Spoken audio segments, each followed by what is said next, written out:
Bagaimana cara menyikapi teman yang menggunakan aplikasi marketplace yang ada pay-nya terus dan menggunakan gratis ongkir, dan bagaimana cara menasehatinya? Teman bertransaksi di marketplace dan dia membayarkan dengan e-wallet. Dia membayarkannya atau karena marketplace itu ada e-walletnya? Karena marketplace itu ada e-walletnya. Karena yang teman tadi belanja pakai e-wallet apa tidak? Dia menggunakan e-wallet tadi dan menggunakan gratis ongkirnya. Ya, berharap dengan e-wallet dapat gratis ongkir.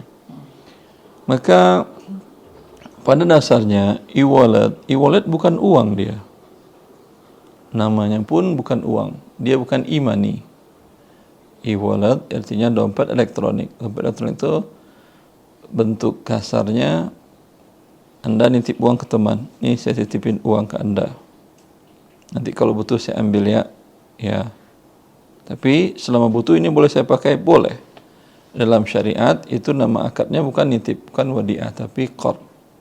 Karena teman boleh pakai.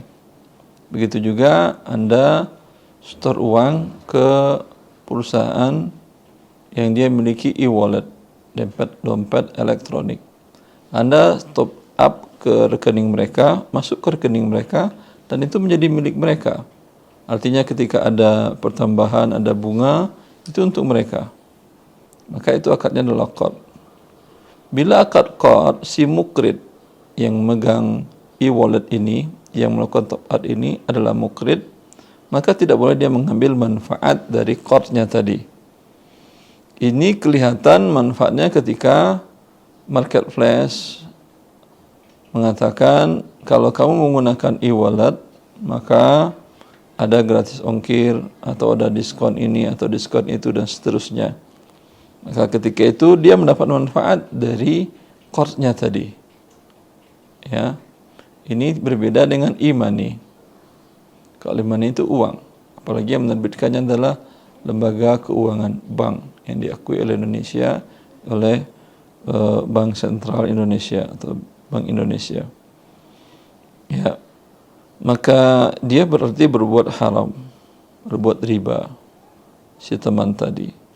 Tentu seorang muslim dan muslimah menasihati teman dekatnya orang lain untuk meninggalkan yang diharamkan oleh Allah Azza wa Jal, bukan karena apa-apa, sayang, kasihan kalau dia dimurkai oleh Allah Azza wa Jal, bukan ingin mendapatkan apapun dari dia. Rasulullah SAW ketika mengunjungi seorang anak muda Yahudi yang sering berkhidmah kepada Nabi SAW, lalu beliau tawarkan Islam. Namun anak muda ini di dekatnya ada bapaknya seorang Yahudi.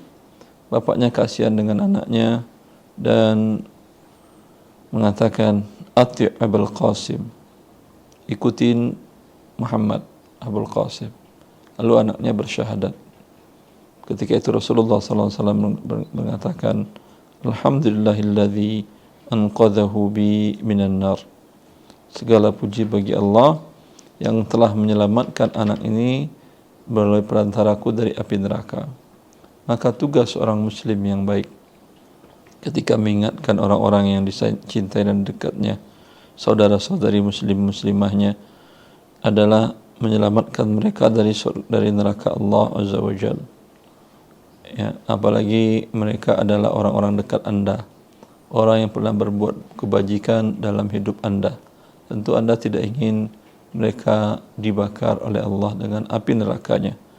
Berbeda nasihat yang berasal, yang bertolak dari kebaikan dengan nasihat sekedar menunjukkan saya benar kamu salah, itu berbeda.